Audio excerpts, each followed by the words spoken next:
بسم الله الرحمن الرحيم. الحمد لله رب العالمين، نحمده ونستعينه ونؤمن به ونتوكل عليه، ونعوذ بالله من شرور أنفسنا ومن سيئات أعمالنا. اللهم صل على محمد وعلى آل محمد كما صليت على إبراهيم وعلى آل إبراهيم إنك حميد مجيد. اللهم بارك على محمد وعلى آل محمد كما باركت على إبراهيم وعلى آل إبراهيم إنك حميد مجيد. اتقوا الله حيثما كنتم. ആദരണീയരായ മുഅ്മിനീങ്ങളെ, മുഅ്മിനാത്തുകളെ, അല്ലാഹുവിനെ സൂക്ഷിച്ച് നല്ല മുഅ്മിനായി, മുസ്ലിമായി, മുവഹ്ഹിദായി, മുത്തഖിയായി ജീവിക്കാൻ കഴിവിന്റെ പരമാവധി ശ്രമിക്കണമെന്ന് ഞാൻ എന്നോടും നിങ്ങളോടും ഓർമ്മപ്പെടുത്തുകയാണ്, വസിയ്യത്ത് ചെയ്യുകയാണ്. മുഅ്മിനായി ജീവിച്ച് ലാ ഇലാഹ ഇല്ലല്ലാഹ് എന്ന കലിമത്തു തൗഹീദ് ഉച്ചരിച്ച് മരിക്കാനുള്ള സൗഭാഗ്യം അല്ലാഹു നമുക്കെല്ലാവർക്കും പ്രദാനം ചെയ്യുമാറാകട്ടെ. നമ്മുടെ നേതാവായ തങ്ങളായ മുഹമ്മദ് മുസ്തഫ സ്വല്ലല്ലാഹു അലൈഹി വസല്ലം ഒരു മുഅ്മിനിന്റെ ജീവിതത്തിൽ എല്ലാ സമയത്തും ഓർത്തുകൊണ്ടിരിക്കുന്ന ഒരു നാമമാണത്. ഇപ്പൊ നമ്മൾ ബാങ്ക് കൊടുത്തു, മറ്റൊരു സ്ഥലത്ത് ഇപ്പൊ ബാങ്ക് കൊടുത്തുകൊണ്ടിരിക്കുന്നുണ്ട്. അടുത്ത മിനിറ്റിൽ, അടുത്ത മണിക്കൂറുകളിലൊക്കെ ആ അഷ്ഹദു അന്ന മുഹമ്മദൻ റസൂലുള്ളാഹ് എന്ന ആ വിളംബരം ഇങ്ങനെ ആകാശത്തിലേക്ക് ഉയർന്നുകൊണ്ടിരിക്കുകയാണ്. പഠനം നടത്തിയ ആളുകൾ പറയുന്നത്, ഏതെങ്കിലും ഒരു സ്ഥലത്ത്, ഏതെങ്കിലും ഒരു പ്രദേശത്ത് നിന്ന് മുഹമ്മദ് റസൂൽ കരീം സല്ലല്ലാഹു അലൈഹി വസല്ലമയെ കുറിച്ചുള്ള ഈ വിളംബരം, ഈ ഷഹാദത്ത് കേൾക്കാത്ത സമയമുണ്ടാവില്ല എന്നതാണ്. ആ ബാങ്കൊലി ഉയർന്നുകൊണ്ടേയിരിക്കുന്നു. നമ്മുടെയൊക്കെ ഹൃദയത്തിൽ നിന്ന് നബിയുടെ പേര് കേൾക്കുമ്പോ മുഹമ്മദ് മുസ്തഫ സല്ലല്ലാഹു അലൈഹി വസല്ലം നാം ദുആ ചെയ്യുന്നു. നബിക്ക് വേണ്ടി നാം സ്വലാത്ത് ചൊല്ലുന്നു. ഇന്നല്ലാഹ വ മലായികതഹു യുസല്ലൂന അലൻ നബി യാ അയ്യുഹല്ലദീന ആമനൂ സ്വല്ലൂ അലൈഹി വസല്ലിമൂ തസ്ലീമാ. അല്ലാഹുവും അല്ലാഹുവിന്റെ മലായികത്തുകളും മുഹമ്മദ് റസൂൽ കരീം സല്ലല്ലാഹു അലൈഹി വസല്ലമക്ക് അനുഗ്രഹം ചൊരിഞ്ഞുകൊണ്ടിരിക്കുകയാണ്. അതുകൊണ്ട് മുഅ്മിനീങ്ങളെ, നിങ്ങൾ നബിയുടെ മേൽ സ്വലാത്ത് ചൊല്ലണേ, സലാം പറയണേ എന്ന് ഖുർആൻ. അപ്പൊ ഈ പള്ളിയിൽ വന്ന നമ്മളെല്ലാവരും നബി സല്ലല്ലാഹു അലൈഹി വസല്ലമയുടെ മേൽ ധാരാളമായി സ്വലാത്ത് ചൊല്ലണം.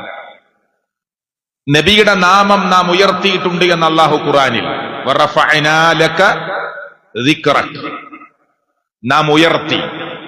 ലോകം അവസാനിക്കുന്നത് വരെ ഒരു ജനവിഭാഗം ആ പ്രവാചകന്റെ പേര് കേൾക്കുമ്പോ സ്വലാത്ത് ചൊല്ലും.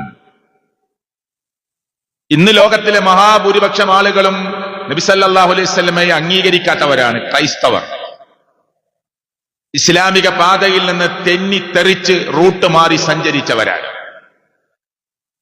മഹാനായ ഈസാ അലൈഹി സ്വലാത്തു വസ്സലാം, യേശു ക്രിസ്തു, ഈസാ നബി അലൈഹി സ്വലാത്തു വസ്സലാം, ഞാൻ പോവണം, ഞാൻ പോയാലേ അടുത്ത ഉപദേശകൻ വരികയുള്ളൂ എന്ന് തന്റെ സമൂഹത്തെ പഠിപ്പിച്ചതാണ്. കഴിഞ്ഞ ഖുതുബയിൽ ചില മുഅ്ജിസത്തുമായി ബന്ധപ്പെട്ട ചില കാര്യങ്ങളൊക്കെ ഇവിടെ ചർച്ച ചെയ്തിട്ടുണ്ട്. അപ്പൊ യേശു ക്രിസ്തു ഈസാ അലൈഹി സ്വലാത്തു വസ്സലാം പറഞ്ഞത്, ഞാൻ പോവണം, ഞാൻ പോയാലേ അടുത്ത ഉപദേശകൻ വരികയുള്ളൂ. ഞാൻ ഖുതുബയിൽ അതിന് സമയം കളയുന്നില്ല. ആ ഉപദേശകന്റെ സ്വഭാവം എന്തായിരിക്കുമെന്നും പേരെന്തായിരിക്കുമെന്നും ഏത് സമൂഹത്തിൽ നിന്നായിരിക്കുമെന്ന് വരെ കൃത്യമായി വേദഗ്രന്ഥങ്ങൾ, മുൻവേദഗ്രന്ഥങ്ങൾ സമൂഹത്തെ പഠിപ്പിച്ചിട്ടുണ്ട്. ആ റസൂൽ കരീം സല്ലല്ലാഹു അലൈഹി വസല്ലമ കാരുണ്യത്തിന്റെ അനുകമ്പയുടെ, ആർദ്രതയുടെ, അലിവിന്റെ, വാത്സല്യത്തിന്റെ, സ്നേഹത്തിന്റെ നിറകുടമായിരുന്നു. എവിടെയും പരിശോധിക്കാം. ഇപ്പൊ മുസ്ലിങ്ങളെ കുറിച്ച് ആളുകൾ തെറ്റിദ്ധാരണ ഉണ്ടാക്കൽ എന്താണ്? അതൊരു തീവ്രവാദ സ്വഭാവമുള്ള പാർട്ടിയാണ്, വിഭാഗമാണ് മുസ്ലിം എന്നാണ്. ഇസ്ലാമിനെ പഠിക്കാത്തതുകൊണ്ടാണ്. ഇത്ര ആർദ്രതയുള്ള, അനുകമ്പയുള്ള, സ്നേഹമുള്ള, വാത്സല്യമുള്ള, സാഹോദര്യമുള്ള, അയൽപ്പക്ക ബന്ധം കാത്തുസൂക്ഷിക്കുന്ന, സാമൂഹ്യ മര്യാദ കാത്തുസൂക്ഷിക്കുന്ന ഒരു വിഭാഗം ലോകത്ത് വേറെ ഉണ്ടാവില്ല. കാരണം അത് അള്ളാഹുവിന്റെ മതമാണ്. ഇന്ന ദീന ഇൻദല്ലാഹിൽ ഇസ്ലാം, അള്ളാന്റെ മതമാണ് ഇസ്ലാം. അതിൽ എത്ര പേര് കറക്റ്റ് മുസ്ലിമായി ജീവിക്കുന്നു എന്നത് അവനവൻ തന്റെ മനസ്സിനോട് ചോദിച്ച് ഉത്തരം കണ്ടെത്തേണ്ട ഒന്നാണ്.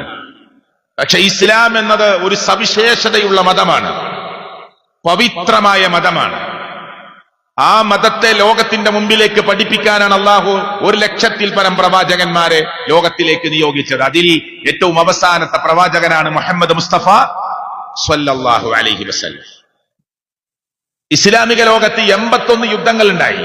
ചിന്തിച്ചോക്ക്, 81 യുദ്ധങ്ങൾ ഉണ്ടായി ഇസ്ലാമിക ലോകത്ത്. ആ 81 യുദ്ധങ്ങളിലായി മരിച്ചത് 1018 ആളുകളാണ്. ചിന്തിച്ചോക്ക്, 81 യുദ്ധങ്ങൾ ഇസ്ലാമിക ലോകത്ത് ചർച്ച ചെയ്യാൻ, പഠിക്കാനുണ്ടായിട്ട് ആകെ മരിച്ചത് 1018 ആളുകളാണ്. മുസ്ലിങ്ങളെ ഭാഗത്ത് നിന്ന് ഒരു 259 പേര്, ശത്രു വിഭാഗത്തിൽ നിന്ന് 759 പേര്, ടോട്ടൽ 1018 പേര്. ലോകമഹായുദ്ധങ്ങളുടെ കഥകളൊന്ന് എടുത്തോക്ക്. നാഗസാക്കിയുടെ, ഹിരോഷിമയുടെ, വിയറ്റ്നാമിന്റെ, റഷ്യയുടെ യുദ്ധനീക്കങ്ങളൊക്കെ ഒന്ന് എടുത്തു നോക്ക് നിങ്ങള്. റഷ്യയിൽ മാത്രം റഷ്യൻ പോരാട്ടത്തെ കുറിച്ച് പഠിച്ചാൽ 1 കോടിയിലധികം ആളുകളാണ് മരിച്ചത്. 1 കോടിയിലധികം. എന്നിട്ടോ ഇസ്ലാം പ്രതിക്കൂട്ടിൽ. ചിന്തിക്കുന്നുണ്ടോ? നാഗസാക്കിയുടെ, ഹിരോഷിമയുടെ മണ്ണിൽ ഇന്നും ജനിച്ചു വീഴുന്ന കുഞ്ഞുങ്ങൾക്ക് അംഗവൈകല്യമുണ്ട്. അണുബോംബ് വർഷിപ്പിച്ചതിന്റെ പേരിലാണ്. ഇന്നും അവിടെ ജനിച്ചു വീഴുന്ന കുട്ടികൾക്ക് ഓട്ടിസമാണ്, മെന്റലി റിട്ടാർഡഡ് ആണ്, ഹാൻഡിക്യാപ്ഡ് വിഭാഗത്തിലുള്ളവരാണ്, ലേണിംഗ് ഡിസാബിലിറ്റി സംഭവിക്കുന്ന മക്കളാണ്, അംഗവൈകല്യം സംഭവിച്ച മക്കളാണ്. എവിടെ? ഹിരോഷിമയുടെ, നാഗസാക്കിയുടെ മണ്ണിൽ ഇന്നും കഥകൾ പറയാനുള്ളത് അതാണ്. എന്നിട്ടോ അതിന്റെ പിന്നിൽ അണുബോംബ് വർഷിപ്പിച്ചവരുടെ പേര് ലോകത്തേതെങ്കിലും ഒരു ടെററിസ്റ്റിന്റെ കൂട്ടത്തിലുണ്ടോ? ഉണ്ടോ? ഇല്ല. ചരിത്രത്തിൽ എവിടെയെങ്കിലും പഠിക്കാനുണ്ടോ? ലോകത്തിൽ ഏറ്റവും വലിയ ടെററിസം ചെയ്തവർ, കടുത്ത അണുബോംബുകൾ വർഷിപ്പിച്ച് ആ നാട്ടിലെ മനുഷ്യരെ കൊന്നു തീർത്തവർ, ലക്ഷക്കണക്കിന് മനുഷ്യരെ കൊന്നു തീർത്ത ഹിറ്റ്ലർ എവിടെയെങ്കിലും ടെററിസ്റ്റിന്റെ ലിസ്റ്റിൽ വരുന്നുണ്ടോ?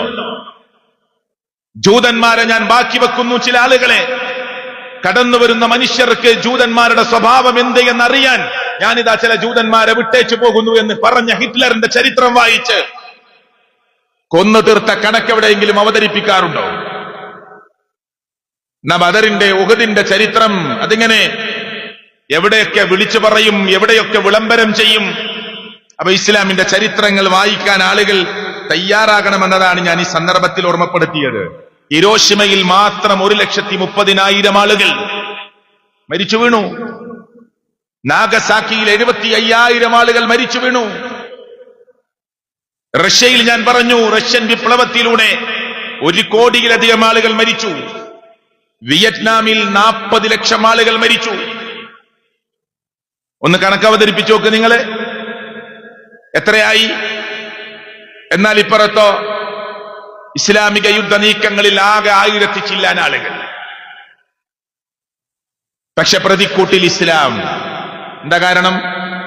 നാം മുസ്ലിമായി സമൂഹത്തിന്റെ മുമ്പിൽ ജീവിച്ച് എന്താണ് ഇസ്ലാമിന്റെ യഥാർത്ഥ മുഖമെന്ന ആളുകൾക്ക് മുമ്പിൽ വരച്ചു കാണിക്കണം.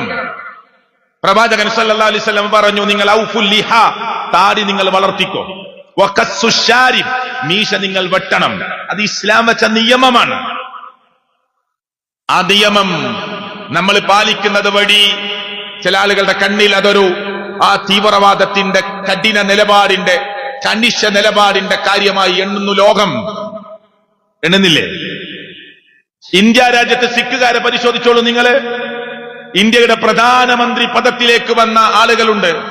സിംഗ് വിഭാഗത്തിൽ നിന്ന് അല്ലേ, അവർക്കൊരു തലക്കെട്ടുണ്ടാവും, താടി ഉണ്ടാവും. എന്തെങ്കിലും പ്രശ്നമുണ്ടോ? പ്രധാനമന്ത്രിയായ ഞങ്ങളെ താടി കളയണമെന്ന് പറഞ്ഞോ ആരെങ്കിലും? ഇല്ല. നിങ്ങളെ തലയിലെ കെട്ടഴിച്ചു വെക്കണം എന്ന് പറഞ്ഞോ? ഇല്ല. ഒരു ക്രിക്കറ്റ് താരമായി ആ വിഭാഗത്തിൽ നിന്ന് ഒരാൾ വന്ന പോലെ താടി പ്രശ്നമുണ്ടോ? ഇല്ല. മറിച്ച് മുസ്ലിമിന്റെ ഐഡന്റിറ്റി വെച്ചാലോ,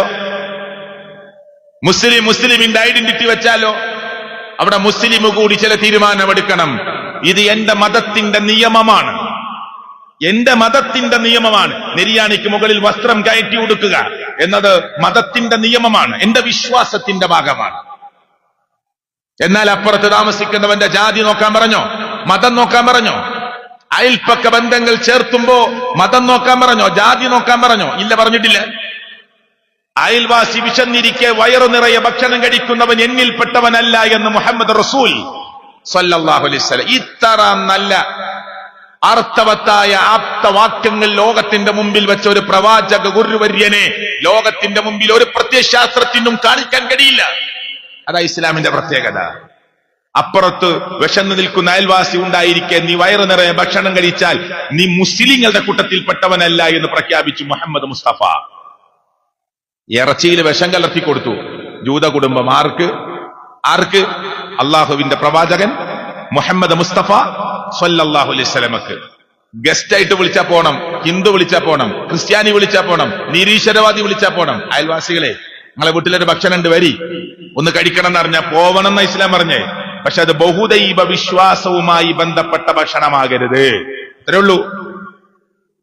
അത് വിളിച്ചാ പറയണം ഇത് നിങ്ങൾ പൂജ ചെയ്ത ഭക്ഷണം, ഞങ്ങൾക്ക് പാടില്ല, ഞങ്ങൾ ഏകദൈവ വിശ്വാസികളാണ്. നിങ്ങൾ ഇന്നലെ വിളിച്ചപ്പോ വന്നില്ലേ, ഇന്ന് ഞങ്ങൾക്ക് വരാൻ പാടില്ല. അത് അവർ തുറന്നു പറയും. അവർക്കൊരു പ്രശ്നമല്ല അത് പറയാൻ, അവരത് തുറന്നു പറയും. എന്താ കാരണം? മലക്ക് പോകാൻ മാലയിട്ട ഒരു മനുഷ്യൻ നിങ്ങളൊന്ന് വീട്ടിലേക്ക് വിളിച്ചോളൂ, ഒരു സദ്യക്ക്, ഒരു ഭക്ഷണത്തിനോ പറയില്ല. ഞങ്ങൾക്കിപ്പോ ഹിന്ദുക്കളല്ലാത്ത ആളുകളുടെ വീട്ടിൽ നിന്ന് ഭക്ഷണം കഴിക്കാൻ പാടില്ല. ഒന്നും വിചാരിക്കരുത് കേട്ടോ, ഞാൻ മലക്ക് പോകാൻ മാലയിട്ടിട്ടുണ്ട്, അതിന്റെ വിശ്വാസത്തിന്റെ ഭാഗം. നമ്മളവരെ കുറ്റപ്പെടുത്തും? ഇല്ല. കാരണം അത് അവന്റെ വിശ്വാസത്തിന്റെ ഭാഗമാണ്. മലക്ക് പോകാൻ തീരുമാനിച്ചാൽ പിന്നെ ഹൈന്ദവ വീടുകളിൽ നിന്നല്ലാതെ ഭക്ഷണം കഴിക്കാൻ പാടില്ല. അപ്പൊ നമ്മൾ വിളിച്ചവൻ പറയും ഞാൻ മാല ഇട്ടിട്ടുണ്ട്, എനിക്ക് വരാൻ പാടില്ല. അതിന് ഒരു പ്രശ്നമല്ല. അതാ ഈ ജനാധിപത്യം, അതാണ് ഈ മതേതരത്വം, അതാണ് ഈ നാനാത്വത്തിലേകത്വം. അതാ ഇന്ത്യ ഗേറ്റിന്റെ രണ്ടു വശത്തുമായി എഴുതി ചേർത്ത രാജ്യത്തിന്റെ ആഗസ്റ്റ് 15 കഴിഞ്ഞില്ലേ, രാജ്യത്തിന്റെ സ്വാതന്ത്ര്യത്തിന് വേണ്ടി ബ്രിട്ടീഷ് പ്രഭുക്കന്മാരോട് പടപൊരുതിയ രാജ്യത്തിന്റെ നായകന്മാരുടെ പേര് ഇന്ത്യ ഗേറ്റിന്റെ രണ്ടു വശത്തും എഴുതി ചേർത്തപ്പോ 1,00,000 ആളുടെ പേര് ഇന്ത്യ ഗേറ്റിന്റെ രണ്ടു വശത്തും എഴുതി പിടിപ്പിച്ചിട്ടുണ്ട്. അതിൽ 60,000-ത്തിലധികം പേര് മുസ്ലിങ്ങളുടെ പേരാ. എത്ര? 160% മുസ്ലിങ്ങളുടെ പേരാ. എങ്ങനെ എഴുതി ചേർത്തു അത്? കാരണം ഇന്ത്യയുടെ സ്വാതന്ത്ര്യത്തിന് വേണ്ടി ബ്രിട്ടീഷുകാരുടെ തോക്കിന് മുന്നിൽ നെഞ്ചു വിടർത്തി തലകുനിക്കാതെ എഴുന്നേറ്റു നിന്ന് ഇന്ത്യയുടെ ആദ്യത്തെ വിദ്യാഭ്യാസ മന്ത്രിയായ തൗഹീദുള്ള പണ്ഡിതനായ മക്കയിൽ ജനിച്ച് നമ്മുടെ നാട്ടുകാരനായി മാറിയ അബുൽ കലാം ആസാദ് അല്ലെ, ഗാന്ധിജിയുടെ ഒരു ഭാഗത്ത് തോളോട് തോള് ചേർന്ന് നിന്ന് രാജ്യത്തിന് വേണ്ടി പടപൊരുതുകയായിരുന്നു. ഞാൻ ചരിത്രത്തിലേക്ക് പോകുന്നില്ല, നിങ്ങൾ ചിന്തിക്കാൻ വേണ്ടി ചില സൂചനകൾ മാത്രം പറയാ. ഇന്ത്യ ഗേറ്റിന്റെ രണ്ടു വശത്തും എഴുതി ചേർത്ത ഇന്ത്യയുടെ സ്വാതന്ത്ര്യ സമര പോരാട്ടം നടത്തിയ സേനാനികളുടെ പേരുകളിൽ 60,000-ത്തിലധികം പേര് മുസ്ലിങ്ങളുടെ പേരാ. മുസ്ലിങ്ങൾ മാറിയുന്നോ? രാജ്യത്തിന്റെ നന്മക്ക് വേണ്ടിയുള്ള പോരാട്ടത്തിൽ നിന്ന് മുന്നിൽ നിന്നു. കേരളത്തിന്റെ ചരിത്രമെടുത്താലോ, മുഖം കെട്ടി അങ്ങോട്ട് തിരിച്ചു നിർത്തി പുറകിലേക്ക്, ശരീരത്തിന്റെ പുറകു വശത്തേക്ക് വെടിവെക്കാൻ ഒരുങ്ങുമ്പോ തിരിഞ്ഞു നിന്നിട്ട് പറഞ്ഞു കെട്ടടിക്കൂ, എന്നിട്ട് നെഞ്ചത്തേക്ക് നേരെ ഫേസ് ടു ഫേസ് നിന്ന് വെടിവെച്ചു കൊല്ല്. ഒന്നില്ലെങ്കിൽ രാജ്യത്തിന്റെ സ്വാതന്ത്ര്യം, അല്ലെങ്കിൽ ഈ ജനിച്ചു വളർന്ന നാടിലെ 6 അടി മണ്ണ് അത് കൊണ്ടടോ എന്ന് ധൈര്യമായി പറഞ്ഞ മലയാളികളുടെ അനുയായികളാണ് നമ്മൾ. രാജ്യത്തിന് വേണ്ടി പടപൊരുതിയവർ എല്ലാം പഠിപ്പിച്ചു. രാജ്യസ്നേഹം ദീനിന്റെ ഭാഗമാണെന്ന് പഠിപ്പിച്ചു മുഹമ്മദ് മുസ്തഫ സ്വല്ലല്ലാഹു അലൈഹി വസല്ലം. എന്നിട്ട് മുസ്ലിങ്ങൾ എന്തേ ഇങ്ങനെ ഒരു സംശയത്തിന്റെ നിഴലിൽ? അതാ ഞാൻ പറഞ്ഞു, നമ്മൾ സ്റ്റാൻഡ് ആവേണ്ട സ്ഥലത്ത് നമ്മൾ സ്റ്റാൻഡായി നിൽക്കണം. ഞാനൊരു മുസ്ലിമാണെന്ന് അഭിമാനത്തോടു കൂടി പറയണം. ഇസ്ലാമിന്റെ അടയാളം വെച്ചുകൊണ്ട് തന്നെ സൗഹൃദം ഉണ്ടാക്കണം. ഇസ്ലാമിന്റെ അടയാളങ്ങൾ കാത്തു സൂക്ഷിച്ചുകൊണ്ട് തന്നെ ഞാൻ നല്ലൊരു മുസ്ലിമായി ആളുകൾക്കിടയിൽ മിങ്കിളായി ആളുകൾക്കിടയിൽ ഇടകലർന്ന് ജീവിക്കണം. ഞാൻ ഒറ്റപ്പെട്ട് ജീവിക്കുകയല്ല. എന്നിട്ട് എന്റെ ആദർശം കാത്തു സൂക്ഷിക്കണം. അയൽപക്ക ബന്ധങ്ങൾ ചേർക്കണം. നാടിന്റെ സുരക്ഷിതത്വത്തിന് വേണ്ടി ഇറങ്ങണം. എന്നിട്ട് ഞാൻ നല്ലൊരു മുസ്ലിമായി ജീവിക്കണം. അല്ലേ? ഇസ്ലാം യുദ്ധമൊക്കെ അനുവദിച്ചത് എപ്പോഴാണ്? നമ്മളെ വീട്ടിൽ നിന്ന് വലിച്ചിറക്കുക, നമ്മളെ ഉമ്മാനെ വലിച്ചിറക്കി, നമ്മളെ പെങ്ങളെ വലിച്ചിറക്കി, നമ്മുടെ പെൺകുട്ടികളെ വലിച്ചിറക്കി, ക്രൂരമായ അക്രമം നടത്താൻ തുടങ്ങി. ജനിച്ച നാട്ടിൽ നിൽക്കാൻ സമ്മതിക്കുന്നില്ല. നമ്മൾ അവിടം വിട്ട് മറ്റൊരു നാട്ടിലേക്ക് പലായനം നടത്തി. അവിടെയും നമ്മെ ജീവിക്കാൻ അനുവദിക്കണില്ല. അപ്പൊ അല്ലാഹ് പറഞ്ഞു, ഉദിന ലില്ലദീന യുഖാതലൂന ബിഅന്നഹും ളുലിമു. ഇത്ര ക്ലിയറാണ് ഇസ്ലാമിന്റെ ഭാഗം. നിങ്ങൾ ആക്രമിക്കപ്പെട്ടവരാണ് എന്ന നിലക്ക് നിങ്ങൾക്ക് തിരിച്ചടിക്കാനും യുദ്ധം ചെയ്യാനുമുള്ള അനുവാദമുണ്ട്.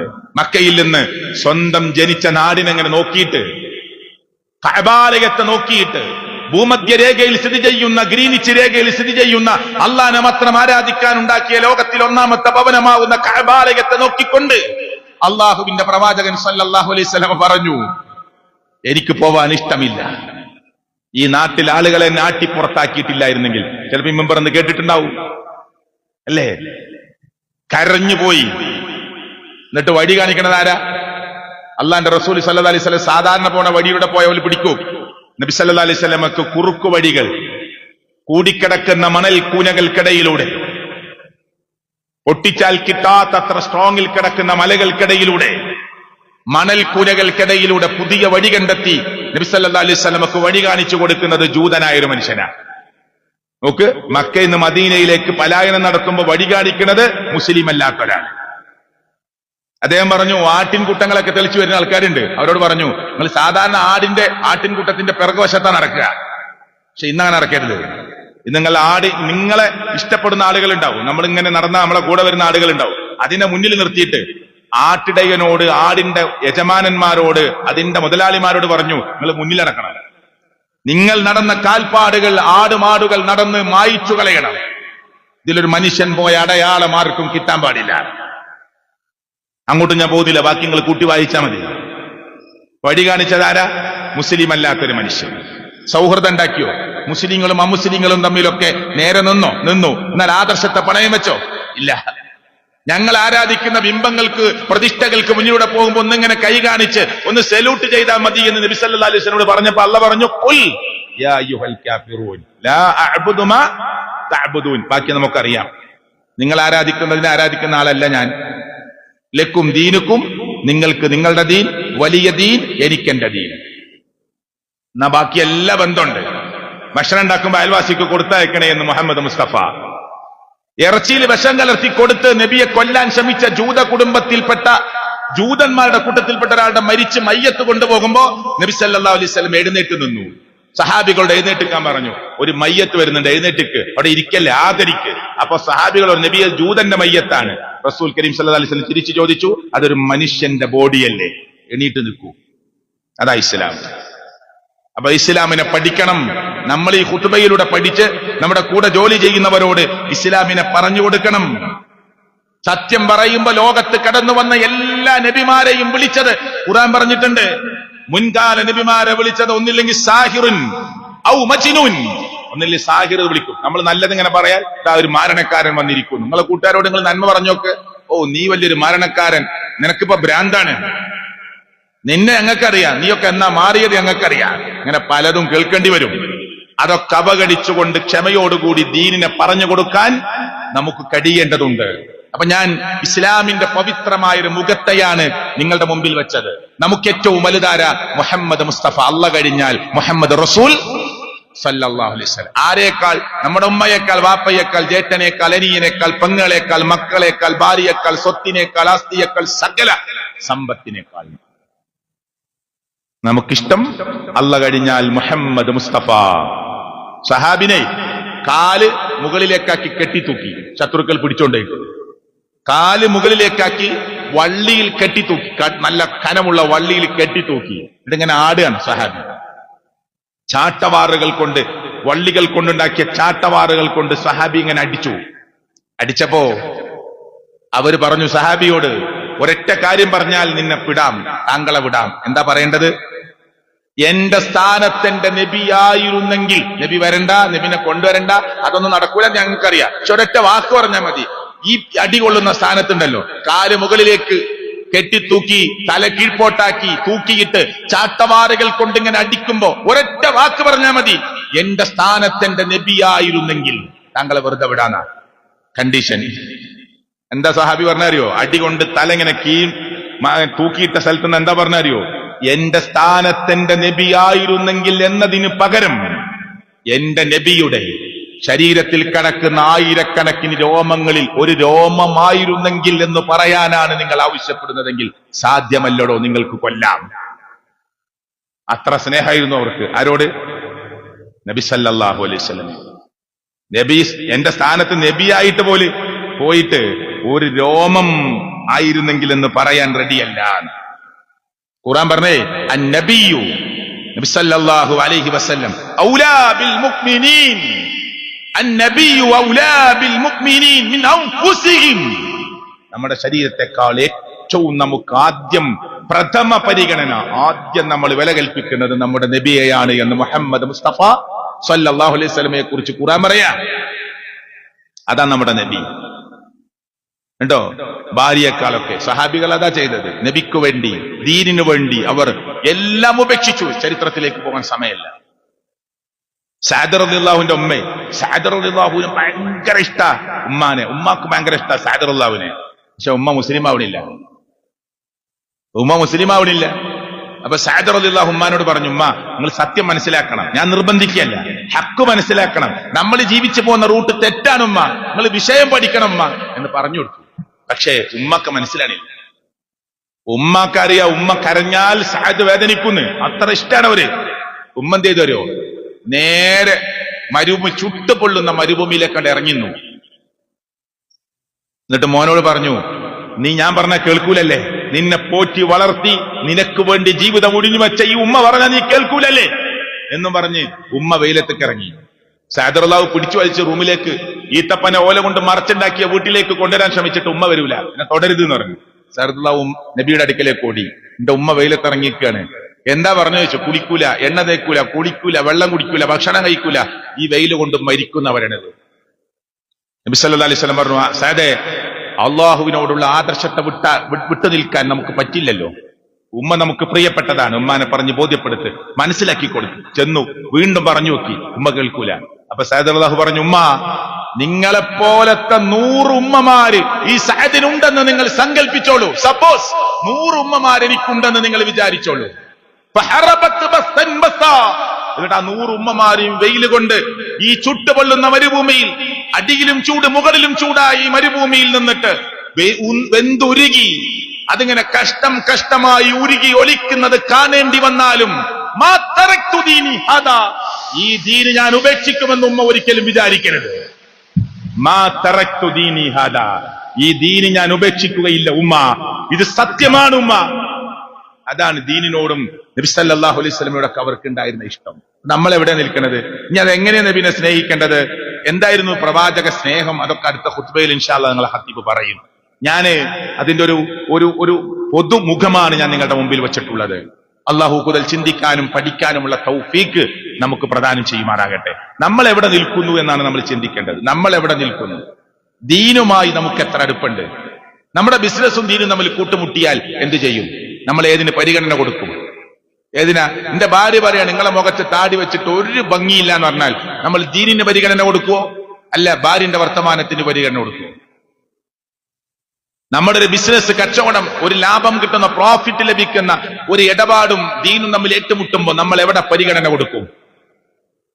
എവിടെ പരിഗണന കൊടുക്കുക? നമ്മൾ ചിന്തിക്കുക, നമ്മൾ ആലോചിക്കുക.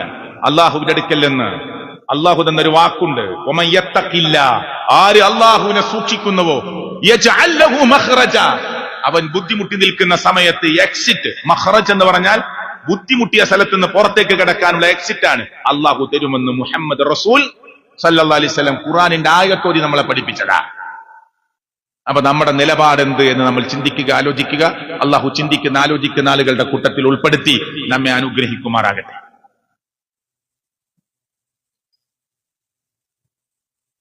അൽഹംദുലില്ലാഹ് വസ്സലാത്തു വസ്സലാമു അലാ റസൂലില്ലാഹ് വഅലാ ആലിഹി വസഹ്ബിഹി അജ്മഈൻ ഇത്തഖുല്ലാഹ്. അള്ളാഹുവിനെ സൂക്ഷിച്ച് ജീവിക്കണേ എന്ന് ഒരിക്കൽ കൂടി ഞാൻ എന്നോടും നിങ്ങളോടും ഓർമ്മപ്പെടുത്തുകയാണ്. അള്ളാഹു തആല ചിന്തിക്കുന്ന ആലോചിക്കുന്ന മുഅ്മിനീങ്ങളിൽ നമ്മെ ഉൾപ്പെടുത്തി അനുഗ്രഹിക്കുമാറാകട്ടെ. യുദ്ധത്തിന്റെ സ്വഫ് ശരിയാക്കുക. അപ്പൊ ഒരു സഹാബി മാത്രം കുറച്ച് തെറിച്ചു നിന്നു എന്ന് പറഞ്ഞാൽ മനസ്സിലായിട്ടുണ്ടാവും. എല്ലാവരും നേരെ സ്വഫിൽ ഇങ്ങനെ നിൽക്കുമ്പോ ഒരാള് മാത്രം ഒരടി രണ്ടടി കയറി നിന്നു. ചരിത്രത്തിന്റെ ഭാഗങ്ങളിലേക്കൊന്നും പോകാൻ സമയമല്ല. അതിനെ എന്താ പറയാ, സത്ത മാത്രം പറയാം. നബി സല്ലല്ലാഹു അലൈഹി വസല്ലം കയ്യിലൊരു വടിയുണ്ട്. ആ വടി കൊണ്ട് അയാളുടെ വയറ്റത്തും തട്ടിയിട്ട് ഇറങ്ങി നിൽക്കാൻ പറഞ്ഞു. എന്താ, ഒരാൾ മാത്രം ഇങ്ങനെ സ്വഫിന്ന് തെറിച്ചു നിൽക്കുമ്പോ വയറ്റത്തൊന്ന് തട്ടിയിട്ട് നേരെ സ്വഫിലേക്ക് നിൽക്കാൻ പറഞ്ഞു. ആര്? നബി സല്ലല്ലാഹു അലൈഹി വസല്ലം. അത്രേ ഉണ്ടായിട്ടുള്ളൂ. ഇനി ചരിത്രത്തിന്റെ കുറെ ഭാഗങ്ങൾ പറയാനുണ്ട്. അവസാനത്തെ ഭാഗം എന്താണെന്നറിയോ? നബി സല്ലല്ലാഹു അലൈഹി വസല്ലം ചോദിച്ചു, ഞാൻ നിങ്ങൾ ആരെങ്കിലും വേദനിപ്പിച്ചിട്ടുണ്ടോ? നിങ്ങൾക്ക് ആർക്കെങ്കിലും എന്നോട് വല്ലതും പകരം ചോദിക്കാനുണ്ടോ? എന്നാ ചോദിക്കണം, പറയണം. ഈ സഹാബി പറഞ്ഞു, എനിക്ക് ചോദിക്കണം എന്ന് പറഞ്ഞു. എന്റെ വയറ് വേദനിച്ചിട്ടുണ്ട് നിങ്ങളെ വടി തട്ടിയിട്ട്. അതുകൊണ്ട് നിങ്ങൾ വടി കൊണ്ട് തട്ടുമ്പോ എന്റെ കുപ്പായില്ലാത്ത സ്ഥലത്ത് എന്റെ പച്ചയായ വയറ്റത്താ തട്ടിയത്. അതുകൊണ്ട് നിങ്ങളുടെ വയറ്റത്ത് എനിക്ക് പകരം തട്ടണം. സ്വഹാബികളുടെ കണ്ണുകളൊക്കെ വലുതായി, ആശ്ചര്യഭരിതരായി. നബിയോട് പകരം ചോദിച്ചു. നബി ഒരു വടി കൊണ്ട് ഇങ്ങനെ വയറ്റത്ത് തട്ടീന് പകരം ചോദിക്കും. എന്താ ഇത്? എല്ലാവരും ഇങ്ങനെ അത്ഭുതപ്പെട്ട് നിൽക്കുക. അപ്പോ നബി സല്ലല്ലാഹു അലൈഹി വസല്ലം പറഞ്ഞു, ചോദിച്ചോട്ടെ എന്ന്. അങ്ങനെ അയാൾ നബിയുടെ അടുക്കലേക്ക് വന്നു. നബിയുടെ ആ വടി അയാളുടെ കയ്യിൽ കൊടുത്തു. അയാളുടെ പകരം ചോദിക്കാൻ പറഞ്ഞു. അയാൾ നബിയോട് പറഞ്ഞു, നിങ്ങളെ കുപ്പായം ഒന്ന് പൊക്കി പിടിക്കണം എന്നാണ്, മേൽക്കുപ്പായം. ആ കുപ്പായം ഇങ്ങനെ പൊക്കി പിടിച്ചു. നബിയുടെ പച്ചയായ വയറ് കണ്ടു. ആ വയറ്റത്ത് തന്റെ ചുണ്ടും മൂക്കും ഒക്കെ അമർത്തി ഉമ്മ വെച്ചു. എന്നിട്ട് പറഞ്ഞു, കരഞ്ഞിട്ട് പറഞ്ഞു, ഞാൻ കരുതിക്കൂട്ടി ബോധപൂർവം നിന്നതാ തെറ്റിയിട്ട്. കാരണം യുദ്ധകാലത്തേക്ക് ഇറങ്ങാൻ നിങ്ങളൊന്ന് കെട്ടിപ്പിടിച്ച് നിങ്ങളുടെ കുപ്പായില്ലാത്ത ഭൂമേനിയിൽ ഒരു ഉമ്മ വെച്ച് ഇറങ്ങാൻ ആഗ്രഹമുണ്ട്. ചിലപ്പോ മരിക്കും, ഷഹീദാവും. ഇനി ഒരു ചാൻസ് കിട്ടിയില്ല എന്ന് വരും. അപ്പൊ ഞാൻ നിങ്ങളോട് ചോദിക്കുക, ഒരു ഉമ്മ വെക്കട്ടെ എന്ന് വെച്ചാൽ എല്ലാവരും ചോദിക്കും. അതുകൊണ്ട് ഞാനൊരു ഐഡിയ പ്രയോഗിച്ചതാ, ഒരു തന്ത്രം. എനിക്ക് മാത്രം ഒരു ചാൻസ് ചോദിച്ചാൽ ചിലപ്പോൾ തരാൻ പ്രയാസം ഉണ്ടാവുമല്ലോ. അതുകൊണ്ട് നിങ്ങളോടുള്ള ഇഷ്ടം കൊണ്ട് നിങ്ങളുടെ ശരീരത്തിൽ കെട്ടിപ്പിടിച്ചൊരു ഉമ്മ വെക്കാൻ ഞാൻ നടത്തിയ ഒരു തന്ത്രമാണ് നബിയേ ഇത് എന്ന് പറഞ്ഞ് ആ വയറ്റത്ത് തുരുതുരാ ഉമ്മ വെച്ചു ആ സഹാബി. അവരുടെ ഇഷ്ടം എത്രയാണ് നബിയോട്. എന്നിട്ട് അവര് റബീഉൽ അവ്വലിൽ ഒരു കാരക്കയുടെ കഷ്ണം അതവർക്ക് പ്രശ്നമില്ലല്ലോ, അത് മുറിച്ചിട്ട് ഇതാ ഇന്ന് നബിയുടെ ബർത്ത്ഡേ എന്ന് പറഞ്ഞ് കൊടുത്തിട്ടുണ്ടെങ്കിൽ മട്ടൻ ബിരിയാണി വെച്ച് നമുക്ക് വിതരണം ചെയ്യാൻ കൊടുത്തിട്ടില്ല. ചിന്തിക്കണം കേട്ടോ. അള്ളാന്റെ റസൂൽ സ്വന്തം ബർത്ത്ഡേ അല്ലേ. അപ്പൊ നബി സല്ലല്ലാഹു അലൈഹി വസല്ലം അത് പറയാൻ മടിച്ചിട്ടുണ്ടാവും എന്നൊക്കെയാണ് ചില ആളുകളുടെ വ്യാഖ്യാനം. എന്നാൽ സഹാബത്ത് 1,00,000-ൽ പരം വരുന്ന സഹാബത്ത് ഒരാൾ മതി, 2 ആൾ വേണ്ട, ഒരാള് നബിയുടെ ബർത്ത്ഡേ എന്നും പറഞ്ഞ് ഏതെങ്കിലും ഒരു മാസം, റബീഉൽ അവ്വലോ അല്ലാത്ത മാസം, ഇന്ന് നബിയുടെ ബർത്ത്ഡേ എന്ന് പറഞ്ഞ് ഒരു സുലൈമാനി ഒരു കട്ടൻ ചായ അല്ല, ഒരു മിഠായി, ഒരു പലഹാരം, ഒരു കഷ്ടം ഈത്തപ്പഴം കൊടുത്തത് രേഖയിലില്ല. നബി സല്ലല്ലാഹു അലൈഹി വസല്ലം മരണപ്പെട്ടിട്ട് 4 പതിറ്റാണ്ട് ജീവിച്ചു. ആര്? നബിയുടെ പ്രിയപ്പെട്ട പത്നി ആയിഷ റളിയല്ലാഹു അൻഹ. മിനിമം 40 കൊല്ലം കൂടി കൂട്ടിക്കോളൂ, അതിൽ കൂടുതലുണ്ടെന്ന് പറയുന്നുണ്ട് ചരിത്രത്തിൽ. 4 പതിറ്റാണ്ട് 40 വർഷം കൂട്ടിയാൽ തന്നെ 39 റബീഉൽ അവ്വൽ ഉറപ്പായിട്ട് കിട്ടുമല്ലോ. എന്നിട്ട് ഒരു റബീഉൽ അവ്വലിൽ എന്റെ ഭർത്താവിന്റെ ബർത്ത്ഡേ എന്നും പറഞ്ഞ് എന്തെങ്കിലും ഒന്ന് നടത്തിയത് ഇസ്ലാമിക ചരിത്രത്തിലില്ല. 4 ഖലീഫമാരുടെ ചരിത്രത്തിലില്ല. 4 മദ്ഹബിന്റെ ചരിത്രത്തിലില്ല. ഇമാം ഷാഫിക്ക് അറിയില്ല റഹ്മത്തുള്ളാഹി അലൈഹി, ഇമാം മാലിക് റഹ്മത്തുള്ളാഹി അലൈഹി അറിയില്ല, ഇമാം അഹ്മദ് റഹ്മത്തുള്ളാഹി അലൈഹി അറിയില്ല, ആർക്കും അറിയില്ല. ഇമാം അബു ഹനീഫ റഹ്മത്തുള്ളാഹി അലൈഹി അറിയില്ല. അവർക്ക് ആർക്കും പരിചയമില്ല. പിന്നെ മുളഫർ എന്ന രാജാവ് രാഷ്ട്രീയ ലാഭത്തിന് വേണ്ടി 6-ാം നൂറ്റാണ്ടിൽ തുടങ്ങി വെച്ച ഒരു ഏർപ്പാട് സുഹൃത്തുക്കളെ ഇത് ഇസ്ലാമിലില്ല. നമ്മുടെ കുട്ടിയുടെ ബർത്ത്ഡേ ഒരു കേക്ക് മുറിക്കലോ പരിപാടിയോ ആഘോഷമൊന്നും ഇസ്ലാമിലില്ല. റസൂൽ കരീം സല്ലല്ലാഹു അലൈഹി വസല്ലം ബർത്ത്ഡേ പോലും ഇല്ല. പിന്നെ നമ്മുടെ കുട്ടിയുടെ ആഘോഷിക്കാൻ പറ്റുമോ? ഇല്ല. അതുകൊണ്ട് എങ്ങനെയാണ് അള്ളാഹുവിന്റെ പ്രവാചകനെ സ്നേഹിക്കേണ്ടത് എന്ന് മാത്രമാണ് ഞാൻ നിങ്ങളുടെ മുമ്പാകെ വെച്ചത്. പരിശുദ്ധ ഖുർആൻ പറഞ്ഞ ഒരു വാചകം കൂടി പറയട്ടെ.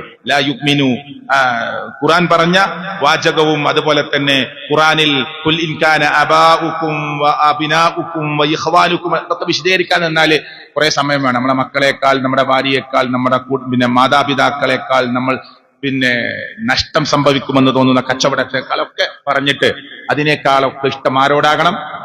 നബി സല്ലല്ലാഹു അലൈഹി വസല്ലമയോടാകണം. മാത്രമല്ല ലാ യുക്മിനു അഹദുക്കും ഹത്താ അകൂന അഹബ്ബ ഇലൈഹി മിൻ വാലിദിഹി വ വലദിഹി വന്നാസി അജ്മഈൻ. ഇനി അതിൽ ആരും ഉൾപ്പെടുത്താനില്ല. വന്നാസി അജ്മഈൻ, വാപ്പ, മക്കള്, വന്നാസി അജ്മഈൻ, ലോകത്ത് ഏതൊക്കെ മനുഷ്യരുണ്ട് എല്ലാവരെക്കാളും എനിക്ക് ഇഷ്ടപ്പെട്ടതാകണം ആര്? മുഹമ്മദ് റസൂൽ സല്ലല്ലാഹു അലൈഹി വസല്ലം. എന്നാലേ ഞാൻ മുഅ്മിനാവുള്ളൂ. ഉമർ ഇബ്നുൽ ഖത്താബ് റളിയല്ലാഹു നബി ചോദിച്ചു, ഉമറേ താങ്കൾക്ക് ഏറ്റവും ഇഷ്ടപ്പെട്ടത് എന്താന്ന് ചോദിച്ചു. ആരാന്ന് ചോദിച്ചു. ഞാൻ എന്നെന്ന് പറഞ്ഞു. അപ്പൊ അല്ലാഹുവിന്റെ റസൂൽ ഉമർ അള്ളാഹിനോട് പറഞ്ഞു, ഈമാൻ പൂർത്തിയായിട്ടില്ല ഉമറേന്ന്. അതെന്താ നബി അങ്ങനെ പറഞ്ഞത്? ഞാൻ എന്റെ ശരീരത്തെ കുറിച്ച് സ്നേഹത്തിൽ എന്റെ ശരീരം എനിക്ക് ഇഷ്ടമാണെന്ന് നിനക്ക് പറഞ്ഞതാണ്. ചോദ്യം എനിക്ക് കറക്റ്റ് മനസ്സിലായിട്ടില്ല എന്ന് പറഞ്ഞു. ചോദ്യം മനസ്സിലാക്കി കൊടുത്ത പറഞ്ഞു, അള്ള കഴിഞ്ഞാൽ നബി സല്ലല്ലാഹു അലൈഹി വസല്ലമയാണ് എനിക്ക് ഏറ്റവും ഇഷ്ടപ്പെട്ടത്. ഇപ്പോഴാ ഈമാൻ റെഡി ആയത്. ആര്? നബി സല്ലല്ലാഹു അലൈഹി വസല്ലം. കണ്ടോ? അപ്പൊ നമ്മുടെ ബോഡിയേക്കാൾ, നമ്മുടെ കുടുംബത്തെക്കാൾ, നമ്മുടെ ശരീരത്തെക്കാൾ, നമ്മുടെ രക്തത്തെക്കാൾ ഒക്കെ ഇഷ്ടമാകണം ആരോട്? മുഹമ്മദ് റസൂൽ സല്ലല്ലാഹു അലൈഹി വസല്ലം. ആ ഇഷ്ടം എങ്ങനെ പ്രകടിപ്പിക്കുക? ഇന്ന് നബി ജീവിച്ചിരിക്കണില്ലല്ലോ. അതാ ഞാൻ അടുത്ത ഖുത്ബയിൽ ഇൻഷാ അല്ലാഹ് നിങ്ങളെ ഖത്തീബ് അത് വിശദീകരിച്ചു തരും. ആ ഇഷ്ടത്തിന്റെ ഭാഗം. ഇന്ന് നബി സല്ലല്ലാഹു അലൈഹി വസല്ലം ജീവിച്ചിരിക്കണേ മക്കത്തും മദീനത്തും വീട് വിട്ടിട്ട് പോകായിരുന്നു. നബിനൊന്ന് കാണാൻ, കൈ കൊടുക്കാൻ, ഒപ്പം ഇരിക്കാൻ ഇല്ലല്ലോ. പിന്നെ എങ്ങനെ പറഞ്ഞത് കേൾക്കുക എന്നുള്ളതാണ്. ചുരുക്കി പറഞ്ഞാൽ നബി സല്ലല്ലാഹു അലൈഹി വസല്ലം പറഞ്ഞത് അനുസരിച്ച് ജീവിക്കുക. അതാ സ്നേഹം. അള്ളാഹു ചിന്തിക്കുന്ന, ആലോചിക്കുന്ന ആളുകളുടെ കൂട്ടത്തിൽ എന്നെയും നിങ്ങളെയും ഉൾപ്പെടുത്തി അനുഗ്രഹിക്കുമാറാകട്ടെ. ജീവിതത്തിൽ സംഭവിച്ച എല്ലാ തെറ്റുകുറ്റങ്ങളും അള്ളാഹു പുറത്ത് മാപ്പ് നൽകുമാറാകട്ടെ. അള്ളാഹുവെ, മുഹമ്മദ് മുസ്തഫ സ്വല്ലല്ലാഹു അലൈഹി വസല്ലമയുടെ കൂടെ ഉന്നതമായ സ്വർഗത്തിൽ പ്രവേശിക്കാൻ ഞങ്ങൾക്ക് നീ ഭാഗ്യം നൽകണേ അല്ലാഹ്. അമ്പിയാക്കന്മാർ, ഔലിയാക്കന്മാർ, സിദ്ദീഖുകൾ, ശുഹദാക്കളുടെ കൂടെ സ്വർഗത്തിൽ പ്രവേശിക്കുന്ന ഭാഗ്യവാന്മാരിൽ ഞങ്ങളെ നീ ഉൾപ്പെടുത്തണേ അല്ലാഹ്. ഞങ്ങളുടെ കൂട്ടത്തിൽ കച്ചവടക്കാരും ബിസിനസ്സുകാരും ഒക്കെയുണ്ട്, ജോലിക്കാരും ഒക്കെയുണ്ട്. അള്ളാഹുവെ, നീ റഹ്മത്തും ബറക്കാത്തും നൽകി അനുഗ്രഹിക്കണേ അല്ലാഹ്. അള്ളാഹുവെ, കടത്തിന്റെ കെണിയിൽ നിന്ന് ഞങ്ങളെ നീ രക്ഷപ്പെടുത്തി അനുഗ്രഹിക്കണേ അല്ലാഹ്. അള്ളാഹു, ഞങ്ങളുടെ കൂട്ടുകുടുംബ ബന്ധുമിത്രാദികൾ, ഉമ്മ ഉപ്പമാർ, ജേഷ്ഠാനിയന്മാർ, മക്കൾ, ഭാര്യ, ഭർത്താക്കന്മാർ പലരും മരിച്ചിട്ടുണ്ട്. അവരുടെ ഖബറിടങ്ങൾക്ക് നീ വിശാലത നൽകണേ അല്ലാഹ്. അവർക്ക് നീ മഗ്ഫിറത്ത് നൽകണേ അല്ലാഹ്. അവർക്ക് നീ മർഹമത്ത് നൽകണേ അല്ലാഹ്. അല്ലാഹുവേ, ലാ ഇലാഹ ഇല്ലല്ലാഹ് എന്ന കലിമത്തു തൗഹീദ് ഉച്ചരിച്ച് മരിക്കാനുള്ള ഭാഗ്യം ഞങ്ങൾക്ക് നീ പ്രദാനം ചെയ്യണേ അല്ലാഹ്. اللهم اغفر للمؤمنين والمؤمنات والمسلمين والمسلمات. اللهم اغفر للمؤمنين والمؤمنات والمسلمين والمسلمات. اللهم اغفر للمؤمنين والمؤمنات والمسلمين والمسلمات. ربنا تقبل منا إنك أنت السميع العليم. اللهم خلص قلوبنا من الرياء. اللهم خلص قلوبنا من النفاق. اللهم خلص قلوبنا من الشرك والكفر. آمين آمين برحمتك يا أرحم الراحمين.